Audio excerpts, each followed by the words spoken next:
چلے بھائی اگلے موضوع کی طرف ہم چلتے ہیں. صوت المرأہ عورہ، کیا عورت کی آواز بھی عورت ہے؟ یہ وہ مسئلہ ہے، بہت زیادہ کتابوں کے اندر بھی لکھا ہوا ایک جملہ مل جاتا ہے کہ بعض مقامات پر عورت کی آواز بھی عورت کے حکم میں ہوتی ہے، یعنی کہ اس سے بھی احتیاط کرنی چاہیے. لیکن اس جملے کو سمجھنے کے اندر تھوڑا سا ایک مطلب ماحول ایسا پیدا ہو جاتا ہے، صحیح سمجھ نہیں پاتے ہیں. عورت کی آواز مطلقاً عورت نہیں ہے، ایبسولوٹلی حکم بالکل نہیں دیا جا سکتا کہ عورت کی آواز کا بھی پردہ ہے. ہمارے دین میں ایسی بات بالکل ثابت نہیں ہوتی ہے. ہاں بعض صورتوں کے اندر عورت کی آواز ہو چاہے مرد کی آواز ہو، قرآن پاک نے جس علت کے ساتھ اس کو ممانعت کے اندر ڈالا ہے، نہیں کا صیغہ وارد کیا ہے، وہ میں آپ کو سمجھا دیتا ہوں. بعض صورتوں کے اندر بالکل آواز سے بھی احتیاط کی جاتی ہے. اچھا یہ مطلقاً جملہ عموماً لکھا ہوا مل جاتا ہے کتابوں میں، لیکن مراد علی الاطلاق نہیں ہوتی. آپ فقہ کی کتابیں پڑھیں گے، محققین کو وہ بھی واضح کر چکے ہیں. جیسے آپ فقہ حنفی کی مختلف کتب پڑھیں، جب یہ جملہ لکھا آتا ہے صوت المرأہ عورہ، اس کے نیچے فوراً شارحین محققین واضح کر دیتے ہیں کہ علی الاطلاق یہ حکم نہیں ہے، بلکہ اس کی قیودات ہیں. اچھا اس کے علاوہ فقہ حنبلیہ کو سب کو پڑھ لیں گے، متفق علیہ مسئلہ ہے. لیکن ہمارے یہاں انٹرپریٹ اس کو ٹھیک نہیں کیا جاتا کہ مثلا اعتراض کرنے کے لیے وہ دیکھو جی بعض علماء نے لکھ دیا عورت کی آواز بھی عورت ہے. بات کو سمجھنا چاہیے، جس انداز کے اندر علماء بات کو لکھ رہے ہیں وہ استدلال کیا کر رہے ہیں، ہر چیز کو پڑھ کے پھر کسی کی طرف نسبت بھی کریں اور پھر اس مسئلے کو ہم کہیں کہ بھائی ٹھیک ہے یا غلط ہے کو کامنٹ پاس کریں. دیکھیں قرآن پاک کی چند آیات میں پڑھتا ہوں. نمبر 1 اللہ تعالیٰ نے سورہ مجادلہ پہلی آیت، قد سمع اللہ قول التی تجادلک فی زوجہا وتشتکی الی اللہ. ایک خاتون اپنے شوہر کا مقدمہ لے کر اللہ کے رسول پاک علیہ السلام کی مبارک اولا بارگاہ میں حاضر ہوتی ہیں، بات چیت چل رہی ہے اور وہ ایک مجادلہ کر رہی ہیں. مجادلہ مطلب کسی بات پر بہت زیادہ زور دے رہی ہیں. جب اللہ کے نبی علیہ السلام سے بات چیت چل رہی ہے، اس پہ قرآن کی آیت نازل ہوئی کہ اللہ تعالیٰ سمع اللہ قول التی، اس عورت کی بالکل باتیں سن رہے ہیں جو آپ سے مجادلہ کر رہی ہے اپنے شوہر سے متعلق. ایک عورت ہے رسول اللہ صلی اللہ علیہ وسلم کی بارگاہ میں بات کر رہی ہیں، تو کیسے کہا جا سکتا ہے کہ صوت المرأۃ عورہ علی الاطلاق، کہ مطلقاً علی الاطلاق عورت کی آواز سے پردہ ہے؟ بالکل قرآن کے خلاف ہے. اللہ تعالیٰ نے حکم ارشاد فرمایا، بلکہ واقعہ ذکر کر رہے ہیں کہ خاتون بات کر رہی تھی رسول اللہ صلی اللہ علیہ وسلم سے. اسی طرح دوسری آیت دیکھیے گا، اللہ نے فرمایا وَإِذَا سَأَلْتُمُوهُنَّ مَتَاعًا فَاسْأَلُوهُنَّ مِن وَرَاءِ حِجَابٍ، کہ جب آپ کو ضرورت ہو ازواج مطہرہ سے کوئی چیز پوچھنے کے لیے، حجاب کے پیچھے پردے کے اندر رہ کر آپ پوچھ سکتے ہیں اور وہ آپ جواب بھی دے سکتی ہیں. اللہ تعالیٰ نے واضح اجازت ارشاد فرمائی پوچھنے کی، ازواج مطہرات کو جواب دینے کی. تو اعلیٰ الاطلاق یہ اصول، یہ اس جملے سے سمجھ جانا کہ عورت کی مطلقاً آواز عورت ہے بالکل غلط ہے. دین اسلام کی طرف یہ غلط نسبت ہم کر دیتے ہیں. عورت کی آواز عورت نہیں ہے. بات چیت کی جہاں ضرورت پیش آتی ہے، ایک اجنبیہ سے اجنبی کی وہ بات کر سکتا ہے ضرورت کے تحت. جہاں کوئی مسئلہ پوچھنا ہے، کسی مفتی صاحب سے بات کرنی پڑ گئی، بالکل کر سکتے ہیں. کوئی مسئلہ پوچھنا پڑے پوچھ سکتے ہیں. اس کے ہمارے دین میں اس چیز کے اندر کوئی ممانعت نہیں. ہاں ایک چیز ذہن میں رکھ لیجیے گا، وہ یہ کہ ہمارے دین کے اندر فحش اس کی بالکل اجازت نہیں. ایک طرف فحاشی کو کھڑا کر دیں اور ایک طرف حیا کو کھڑا کر دیں، یہ دو الگ راہیں ہیں. ہمارے دین نے حیا کی راہ کو چنا ہے، فحاشی کی راہ کو بالکل نہیں چنا. یہ کسی کو پسند آئے یا پسند نہ آئے. بدقسمتی یہ ہے کہ آج ہم جس ماحول کے اندر ہے، جو وقت ہے، اس کے اندر فحاشی اتنی عام ہے کہ اب کسی کو فحاشی سے روکنے کی بات کریں نا تو شاید وہ کرنے والا شرمندگی محسوس کر رہا ہوتا ہے.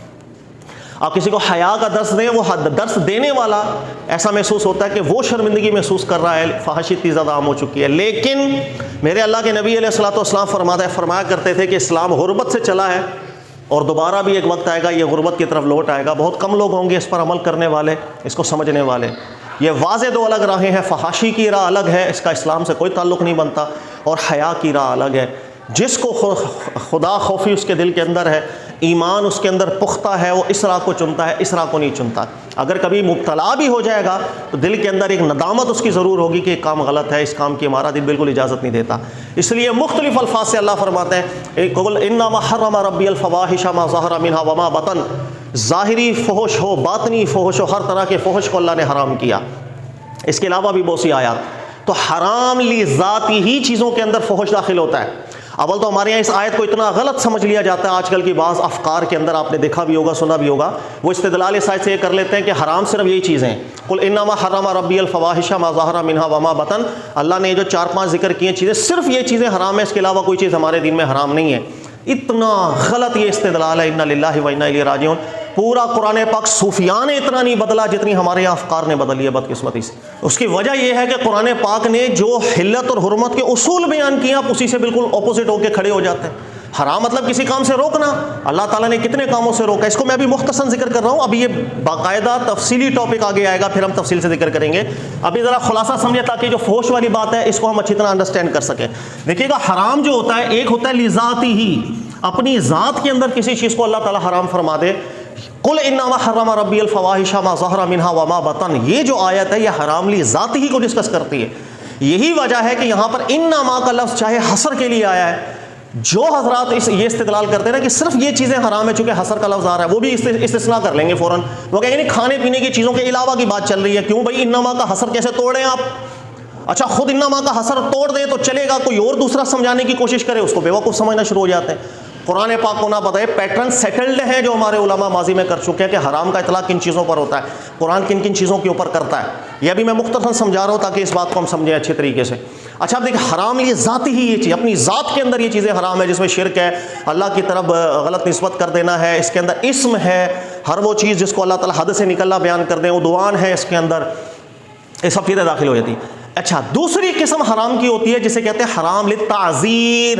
دیکھیے گا, حرام للتعزیر, اس کا تعلق اس سے بالکل نہیں بنتا ہے. یہ چیزیں حرام لی ذاتی ہی کو ڈسکس کر رہی ہیں. حرام لی غیری ہی چیزیں بہت سی ہوتی ہیں جس پر قرآن پاک کا فتویٰ ہے, قرآن نے حرام کا اطلاق کیا ہے.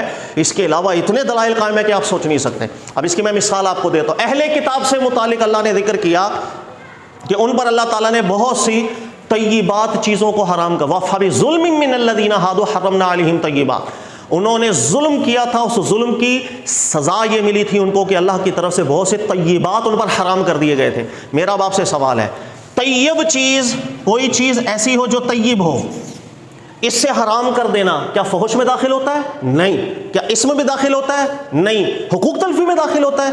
نہیں. شرک میں داخل ہوتا ہے؟ نہیں. اللہ پر جھوٹ بولنے پر داخل ہوتا ہے؟ نہیں. تو طیب چیز کو حرام کیسے کر دیا تھا اللہ تعالیٰ نے اہل کتاب پر؟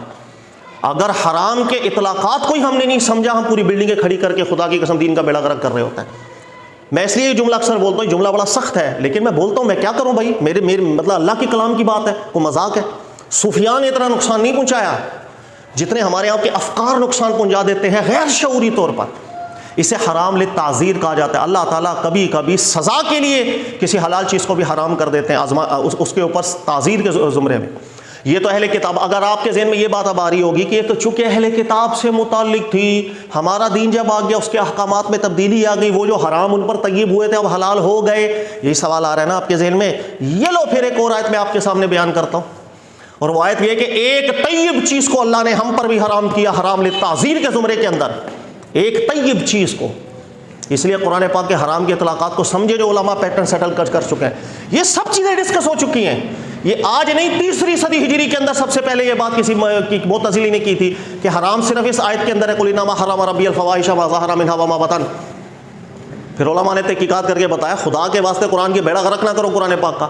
قرآن پاک حرام الگ الگ چیزوں کے اوپر اطلاق کرتا ہے. حرام لذات ہی کا اطلاق اس آیت میں بیان کیا جا رہا ہے.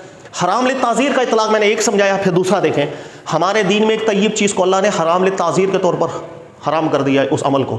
وہ کیا ہے دیکھیے گا, ایک عورت ہے اس سے زنا ہو گیا, ایک مرد ہے اس سے زنا ہو گیا, ان کی اللہ تعالیٰ نے بالکل سزا ذکر کی ہے, الزانیۃ والزانی فجلدوا کل واحد منہما مئۃ جلدہ. پھر اللہ تعالیٰ نے ذکر کیا کہ زنا کرنے والیاں جو ہیں ان سے نکاح کرے صرف اور صرف زنا کرنے والے.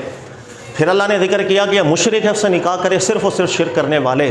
آگے جملہ پڑھیں, اللہ نے فرمایا وَحُرِّمَ ذَلِكَ عَلَى الْمُؤْمِنِينَ, مومنین پر ایسے مرد اور مومنات عورتوں پر ایسے مرد اور مومن مردوں پر ایسی عورتیں حرام ہیں. کیا حرام ہے؟ ان سے نکاح کرنا. غور کیجئے گا, اللہ تعالیٰ نے نکاح کرنے کو حرام کہہ دیا. ایک عورت ہے, ایک مثال لیں, ایک عورت ہے اس سے زنا کا کام ہو گیا, شرعی حد بھی اس پر جاری ہوگی, اوکے. اب ایک شخص اس عورت سے نکاح کرنا چاہ رہا ہے, زنا نہیں کرنا چاہ رہا, نکاح کرنا چاہ رہا ہے. نکاح کسی کو عزت دینے کے لیے ہوتا ہے یا عزت لوٹنے کے لیے ہوتا ہے؟ عزت دینے کے لیے ہوتا ہے. اس کو پاکیزہ زندگی دینے کے لیے ہوتا ہے یا اس کو فحش میں مبتلا کرنے کے لیے ہوتا ہے؟ نکاح تو پاکیزگی کے لیے ہوتا ہے. نکاح ایک طیب چیز ہے, لیکن اس عورت سے یا مرد سے جس سے یہ فعل ہوا اس پر حد جاری ہوئی. اللہ نے عام مسلمانوں کو ذکر کیا, اب اس سے کوئی نکاح بھی نہ کرے, ان کی سزا ان کا آپس میں نکاح ہو جائے, بس خلاص. زنا کرنے والا زنا کرنے والی پکڑی جائے, سزا جاری ہو, ان کا آپس میں نکاح کیا جائے, کوئی دوسرا مسلمان اس سے نکاح نہ کرے. حرام کر دیا اللہ رب العزت نے. میں نے آپ سے پہلے ذکر کیا فحاشی ہمارے دین کو بالکل پسند نہیں. خلاص دو راہیں ہیں, چن لیں, فحاشی کی ایک حیا کی. ہمارے دین نے اس راہ کو چنا, دیٹس اٹ. اس لیے لوگوں کو سمجھ میں نہیں آتی, وہ کہتے ہیں قرآن اتنے سخت حکم بیان کرتا ہے. فحاشی اللہ کو بالکل پسند نہیں. اس عورت سے یا اس مرد سے جس نے زنا کیا, نکاح کرنا حرام ہے. نکاح طیب چیز ہے بھائی, نکاح میں کوئی فحاشی نہیں تھی. ایک مرد اس سے نکاح کرنے جا رہا ہے, وہ کسی کی حقوق تلفی نہیں کر رہا, وہ کسی کا حق نہیں مار رہا, وہ شرک نہیں کر رہا. ارے وہ اللہ وہ جھوٹ نہیں باندھ رہا. قل انما حرم ربی الفواحش ما ظہر منها وما بطن. اس آیت سے اس حرمت کا تعلق نکال کے مجھے بتا دیں آپ. کوئی نہیں, یہ حرام للتعزیر حکم تھا. چاہے طیب چیز تھی نکاح کرنا, لیکن اللہ نے حرام کر دیا. اس لیے لوگوں کے لیے عبرت بنے. ہمارے دین کے اندر فحاشی کا کوئی چیز فحاشی کی قابل قبول نہیں ہے. خلاص اس کی بہت مثالیں ہیں قرآن پاک کے اندر. قل انما حرم ربی الفواحش, یہ حرمت لذات ہی کو بیان کر رہی ہے. ایک چیز ہوتی ہے حرام للتعزیر, اس کے اندر اللہ رب العزت کبھی کبھی سزا کے طور پر طیب چیز کو بھی حرام کر دیں گے, جیسے اہل کتاب پر کیا فبظلم من الذین ہادوا حرمنا علیہم طیبات. اسی طرح حرام للتعزیر ہمارے دین میں بیان کر دیا. ایک عورت سے نکاح کرنا حرام. فحش تو وہ پہلے کر رہی تھی, زنا تو اس سے پہلے ہوا تھا, یا مرد سے زنا پہلے ہوا تھا. اب تو میں نکاح کرنا چاہ رہا ہوں, نکاح طیب چیز ہے, اللہ نے حرام کر دیا. یہ حرام للتعزیر ہے, لذات ہی حرام نہیں. اس لیے کہ لذات ہی حرام اس مرد اور عورت کا فعل تھا جو انہوں نے پہلے فحاشی کا کیا تھا. حرام لذاتی تو وہ تھا. سمجھ آ گئی. تیسری چیز ان میں رکھیے گا, اسے کہتے ہیں حرام للابتلاء. حرام للابتلاء, اللہ تعالیٰ شرعی احکامات کے اندر حرمت کا فیصلہ کرتے ہیں, وہ شرعی طور پر آزمانے کے لیے ہوتا ہے. اسے کہتے ہیں آزمانے کے لیے حرمت کا اطلاق کرنا. اس کے اندر بھی وہ چیز حرام لذاتی ہی نہیں ہوتی ہے, ہمارے دین کے حساب سے پابندیاں عائد ہو جایا کرتی. خلاص وہ حرام للابتلاء ہوتا ہے. اس کے اندر آپ کو بات سمجھ میں آئے, آپ کو بات سمجھ میں نہ, اللہ کی طرف سے آزمائش ہے. جتنے بھی امر ہیں قرآن پاک میں اللہ کی طرف سے حکم دیے گئے ہیں عبادات وغیرہ کے, وہ اپنے معنوی لحاظ سے حرمت للابتداء کا معنی متضمن ہوتا ہے. کیونکہ اللہ تعالیٰ نے جب ہمیں حکم دیا کہ اللہ کی عبادت کرو, نماز پڑھو, ہم پر لازم قرار دے دیا گیا نماز پڑھنے کو. تو جب آپ کسی کے اوپر کسی کام کو کرنے کی پابندی لگاتے ہیں, ایکچولی آپ نہ کرنے کو حرام قرار دے رہے ہوتے ہیں, ممانت کر رہے ہوتے ہیں کہ اس کا الٹ نہ کرنا ورنہ سزا ہوگی, اللہ کی ناراضگی ہوگی. نہیں سمجھ آئی؟ ابھی سمجھا دیتا ہوں. شیطان کو اللہ نے کیا فرمایا تھا جب حضرت آدم علیہ السلام کو سجدہ کی باری آئی؟ اللہ نے فرمایا اسجدوا لآدم. صرف یہ تھا کہ اللہ کی طرف سے امر آیا تھا آدم علیہ السلام کو سجدہ کیا جائے, اور اس امر کی بہت تاکید تھی کہ ابھی حضرت آدم علیہ السلام کی تخلیق شروع بھی نہیں ہوئی تھی. اس سے پہلے بھی اللہ نے فرمایا تھا کہ جس وقت یہ تخلیق اپنے کمال کو پہنچ جائے گی اس وقت سجدہ کرنا, اس کی بہت تاکید. لیکن صرف حکم تھا. حکم کا مطلب یہ ہوتا ہے جب کسی چیز پر کہ پابند کر دیا جائے کہ تم نے یہ کام کرنا ہی کرنا ہے, اس کا مطلب یہ ہوتا ہے نہ کرنا حرام ہے, اس کی ضد حرام ہے, روک دیا ہمارے دین نے, ورنہ اللہ کی ناراضگی ہوگی, سزا ہوگی. تو اللہ نے صرف حکم دیا تھا سجدہ کرو. شیطان نے کیا کیا تھا؟ صرف اس حکم پر عمل نہیں کیا تھا, الٹ کر دیا نا. جب الٹ کر دیا وہ اس ممانت کے اندر چلا گیا جو امر اپنے اندر متضمن ہوتا ہے. یہی وجہ کہ اللہ نے فرمایا ابا واستکبر وکان من الکافرین, اللہ کے حکم سے یہ انکاری ہو گیا تھا. اللہ فرماتے ہیں نماز پڑھو, مطلب نہ پڑھنا ممانت کے اندر داخل ہے, حرمت ہو گئی للابتلاء. اللہ نے روزے کو فرض قرار دیا, کیا مطلب کتب علیکم الصیام کما کتب علی الذین من قبلکم.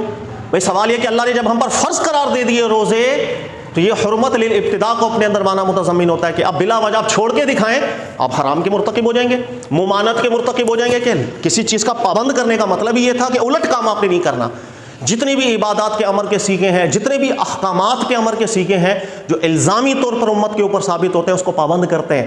اس کے اندر حرمت للابتداء کا معنی متضمن ہوتا ہے نہ کرنے کی صورت کے اندر.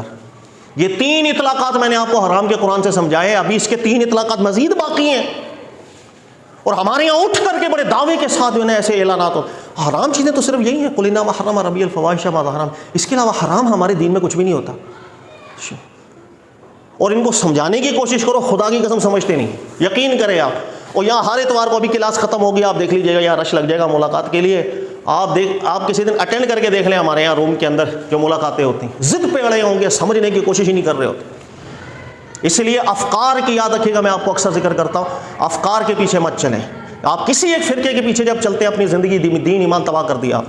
آپ کسی ایک مسئلہ کے پیچھے چلیں گے, آپ نے اپنا دین ایمان کو خراب کرنے لی راہ کو چن لیا. آپ کسی فکر کے پیچھے چلیں گے, آپ نے اپنے دین ایمان کو خراب کر دیا. اس لیے کہ غیر شعوری طور پر آپ کے دل میں وہ مادہ پیدا ہو جائے گا کہ آپ اس کا دفاع کرتے پھریں گے, چاہے غلط بات آپ قبول ہی نہیں کر سکتے, یہ غلطی کر ہی نہیں سکتا, یہ فرقہ غلطی کر نہیں سکتا، یہ ملا غلطی کر ہی نہیں سکتا. کیوں نہیں کر سکتا بھائی؟ جو رسول اللہ صلی اللہ علیہ وسلم کی طرح نبوت کے منصب پہ فائز نہیں، سب غلطیاں کرتے ہیں. کسی کی غلطی کے پیچھے نہ چلے، آپ دین خراب کر رہے ہیں. آپ سوچیں، آپ سمجھیں، دوسروں کے استدلالات کو دیکھیں تو صحیح وہ اگلا استدلال کیا بنا رہا ہے. کہانیاں تو نہیں سنا رہے، قرآن کی آیتیں پڑھ کے سنا رہے ہیں کہ بھائی حرام کے اطلاقات بہت سے قرآن نے کیے ہیں. اب آپ کو یہ فحاشی والی بات سمجھ میں آ جائے گی. وہ کیسے؟ میں نے ابھی آپ کو حرام کے 3 اطلاقات بیان کیے ہیں کہ حرام لذاتہ، حرام للتعذیر اور حرام للابتلاء. ایک چوتھا اطلاق قرآن پاک کا ہوتا ہے حرام لسد ذریعہ. ایک چیز ذاتی ہی حرام ہے، جیسے فحش لذاتی ہی حرام ہے. اب ہر وہ دروازہ جو فحش کی طرف لے جانے والا ہوتا ہے، قرآن پاک اس دروازے کو بھی بند کر دے گا، اس پر بھی نہیں کر دے گا، ممانعت کر دے گا. کھڈے میں گرنے کی قرآن نے ممانعت کی ہے، تو کھڈے میں جانے والا جو رستہ ہے کہ جس رستے پر جو چڑھتا ہے کھڈے میں گرے گا، اس رستے کو بھی ہمارا دین بند کر دیتا ہے. یہ قرآن پاک کا ایک باقاعدہ اصول ہے. 20 مثالیں قرآن نے سد للذریعہ کی حرمت اور ممانعت کی بیان کی ہیں. اس پہ بہت سے لیکچرز میرے موجود ہیں، آپ بلکہ یہاں پر بھی ہوا تھا نا 3-4 کلاسز پہلے آپ نے دیکھو سد للذریعہ کا. میں نے مثالیں بہت سی دی تھیں، جیسے سجدہ تعظیمی حرام کیا. شراب تو کیوں حرام کیا؟ شراب پینے میں فی نفسی شراب پینے میں کون سا فحش ہے؟ فی نفسی شراب پینے کے اندر کون سی حقوق تلفیاں ہیں؟ فی نفسی شراب پینے کے اندر کیا مسئلہ ہے؟ کوئی شرک کر رہا ہوں؟ لیکن شراب پینا جب آپ کی عقل کو خراب کر دے گا، مخمور کر دے گا آپ کے دماغ کو، اس کے بعد یہ سبب ہے کہ انسان فحش میں بھی پڑتا ہے اور حقوق تلفیوں پر بھی اتر آئے گا، ظلم بھی کر لے گا، گالیاں بھی دے دے گا، لڑائی جھگڑے بھی کر لے گا. یہ سد ذریعہ کے طور پر شراب کو ہی منع کیا گیا ہے. اس کے علاوہ فی نفسی شراب پینے میں کیا ہے؟ ایک بندہ بولے میں تو رات کو 12 بجے اپنے کمرے کا دروازہ بند کر کے شراب پیتا ہوں، نشہ بھی ہوتا ہے تو اپنے کمرے کے اندر ہوتا ہے. نہ میں شراب پی کے کوئی فحش کر رہا ہوں، نہ میں شراب پی کے، کیونکہ آپ کے ہمارے نزدیک تو بقول حرام چیزیں صرف یہی ہیں نا. اگر کوئی یہ استدلال کرے میں بند کمرے میں رات کو 12 بجے کے بعد دروازے بند کر کے شراب پیتا ہوں، میں فحش بھی نہیں کرتا شراب پی کے، میں لڑتا بھی نہیں ہوں، اکیلا کمرے کے اندر ہوتا ہوں، میں اللہ پہ شرک بھی نہیں باندھ رہا ہوتا، کچھ بھی نہیں، بس اپنے مزے کے لیے پیتا ہوں، تھوڑی دیر نشہ بھی آئے گا، خیر ہے سو جاؤں گا، جب میں حرام کے کسی بھی اصول میں نہیں آ رہا، میرے لیے شراب پینا حلال ہونا چاہیے. یہ ہے جی استدلال کی ویلیو آپ کی. اللہ تعالیٰ نے شراب کو ہی منع فرما دیا، فرمائے سے بچ کے رہو، شیطانی عمل ہے. اس لیے کہ یہ سد ذریعہ ایک باقاعدہ اصول ہے. سجدہ تعظیمی کیوں منع کیا گیا ہمارے دین کے اندر؟ سجدہ تعظیمی تو پچھلی شریعتوں کے اندر ہوتا چلا ہے، اس لیے ممانعت کے اندر ڈال دیا سد للذریعہ. رسول اللہ صلی اللہ علیہ وسلم کے بعد اب کسی نبی نے نہیں آنا تھا، اس لیے وہ اسباب کو بھی پابندیاں لگا کر کے چلے گئے ہمارا دین، کہ جو سبب ہے وہ شرک کے اندر مبتلا کرنے والا، فی نفسی خود اس کے اندر شرک کا پہلو ہو یا نہ ہو. اس کے علاوہ بھی 20 مثالیں. یہ حرمت جو ہے اس کا اطلاق ہے چوتھا جو میں نے آپ کو ابھی سمجھا رہا ہوں، اسے کہتے ہیں حرام لسد ذریعہ. اب آپ کو بات سمجھ میں آئے گی فحش والی. صوت المرأة عورہ، عورت کی آواز بھی عورت ہے. دیکھیے گا اللہ تعالیٰ نے فحش کو حرام کیا، فحش لذاتی ہی حرام ہے. آنکھیں بند کر کے اب سمجھ جاؤ، ہر وہ دروازہ جو فحش کی طرف لے کے جانے والا ہوگا، جس دروازے میں جو انٹر ہوگا وہ فحش میں مبتلا ہو جاتا ہے. سد ذریعہ کے طور پر قرآن کو منع کرنا چاہیے یا نہیں کرنا چاہیے؟ آنکھیں بند کر کے آپ کے ذہن میں آ رہا ہوگا بالکل منع کرنا چاہیے، نہیں کرنی چاہیے، اس لیے کہ حرام لسد ذریعہ ایک باقاعدہ اصل ہے ہمارے دین میں. یہی وجہ ہوئی کہ اللہ نے فحش کو حرام کیا. فحش حرام کرنے کے ساتھ اللہ تعالیٰ نے پھر بہت سے دروازے بند کیے ہیں. ان دروازوں میں سے ایک دروازہ جسم کی نمائش ہے. یہ آج کا ٹاپک نہیں، بعد میں سمجھاؤں گا، اس میں بھی بہت غلطیاں استدلالی ہمارے یہاں کر رہے ہوتے ہیں لوگ. آج ہے عورت کی آواز کا ٹاپک، ہے سمجھا رہا ہوں. اللہ نے قرآن میں ذکر کیا یا نساء النبی، اے میرے نبی کی ازواج، لستن کاحد من النساء، آپ بہت الگ ہیں، آپ کا مقام بڑا الگ ہے. آگے اللہ نے فرمایا ان اتقیتن، اگر آپ لوگ اپنے دل میں تقوی رکھتے ہیں تو یہ کام کریں. جس علت کے ساتھ اللہ حکم اگلا مقید کر رہے ہیں وہ علت سب کے اندر مشترک ہے، ہمیشہ ذہن میں رکھیے گا، کیونکہ یہاں پر بھی ڈنڈیاں چل سکتی ہیں نا. اور کئی لوگ یہ بولے کہ یار یہ تو اللہ کے نبی علیہ السلام کی ازواج مطہرات کے لیے آیات ہے، تو آپ فوراً یہ جواب ذہن میں رکھیے گا کہ اللہ نے ان اتقیتن، تقوی کی علت کے ساتھ یہ حکم آگے عطف ڈال رہے ہیں، اور تقوی کی علت ہر ایک مسلمان کے اندر مشترک ہے.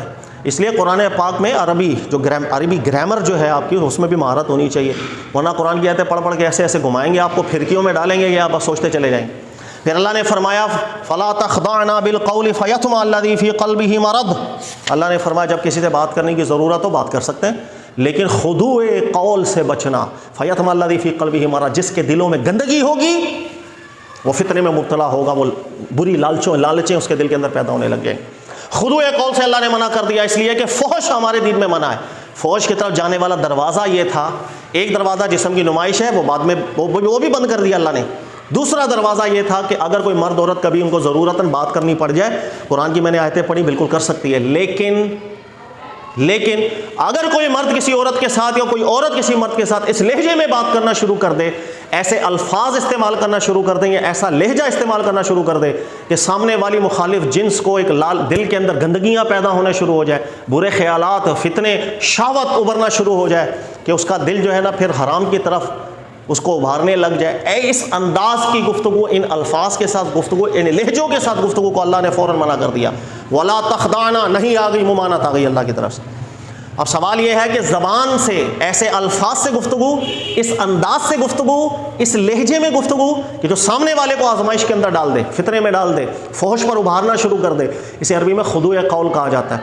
خضوع قول خود زنا نہیں، فحش نہیں، یعنی کہ خود براہ راست نہیں، لیکن یہ چیز انسان کو فیطمع الذی فی قلبہ مرض، جس کے دل کے اندر مرض ہے شہوت کنٹرول نہ کرنے کا، وہ پھر بہک سکتا ہے۔ اللہ نے اس دروازے کو منع کر دیا، نہیں کر دی، ممانعت کر دی۔ یہ ممانعت کس چیز کی ممانعت ہے؟ یہ ممانعت ہے حرام لسد ذریعہ۔ اور ہمارے یہاں پھر بھائی اللہ نے حرام کہاں لکھا ہے؟ تو آپ بول دیجئے گا کہ فاسجدوا لآدم، اس میں اللہ نے کب کہا تھا کہ جو سجدہ نہیں کرے گا تو اس کو سزا ملے گی، تو وہ یہ ہو جائے گا، وہ راندہ بارگاہ ہو جائے گا۔ اللہ کا جو حکم ہوتا ہے جب تک قرائن متحقق نہ ہو اس پر عمل کرنا ہوتا ہے۔ اس کی دوسری جانب یعنی حکم کرنے کا ہے، نہ ہم نہیں کر سکتے، لیکن حکم نہ کرنے کا ہم اس کام کو پرفارم نہیں کر سکتے۔ اسی کو تو نہیں کہا جاتا، اسی کو تو امر کہا جاتا ہے۔ اللہ نے سد ذریعہ کے طور پر بند کر دیا۔ ذہن میں رکھ لیجیے گا، مرد عورت کی آپس کی گفتگو کی اجازت ہمارے دین نے دی ہے۔ وہ مسئلہ پوچھنا ہو، 100 ضروریات ہیں تو دین دنیا کی، عورتیں جاتی ہیں، بعض سامان خریدنا بھی ہوتا ہے، خریداری کرنی ہوتی ہے، 100 چیزیں اور اس کے علاوہ بھی بہت سے ڈاکٹر ہے، ایک خاتون ہے، اس کو 50 بندوں سے باتیں کرنی پڑیں گی۔ لیکن پرابلم صرف یہ ہے کہ اللہ ہمارے دین میں چونکہ فحش حرام لی ذاتی ہی ہے، اس کی طرف جانے والے دروازوں کو بھی ہمارا دین بند کر دیتا ہے۔ ان میں سے ایک دروازہ تھا خضوع قول۔ اللہ نے فرمایا ایسی گفتگو، ایسے الفاظ کے ساتھ گفتگو اور ایسے لہجوں کے ساتھ گفتگو، اس کی ممانعت ہے۔ لہذا یہ نتیجہ نکل آیا کہ عورت کی آواز عورت نہیں ہے مطلقاً، عورت کی ایسی آواز عورت ہے جو انسان کو آزمائش میں ڈال دیتی ہے۔ مرد کی بھی یہی دلالت النص بنتا ہے، مرد کی بھی ایسی الفاظ، مرد کے بھی ایسا لہجہ جو عورت کو آزمائش میں ڈال دے اور اس کے اوپر ڈورے پھینکنے لگ جائے، انسان اپنی باتوں سے گھیرے کے اندر لینے لگ جائے، فحش میں آمادہ کر لے، ایسی ساری گفتگو سد ذریعہ کے طور پر اللہ نے براہ راست نہیں کے اندر ڈال دی، ممانعت میں ڈال دی۔ اوکے، کوئی سوال اس ٹاپک سے متعلق ہے تو کر لیں۔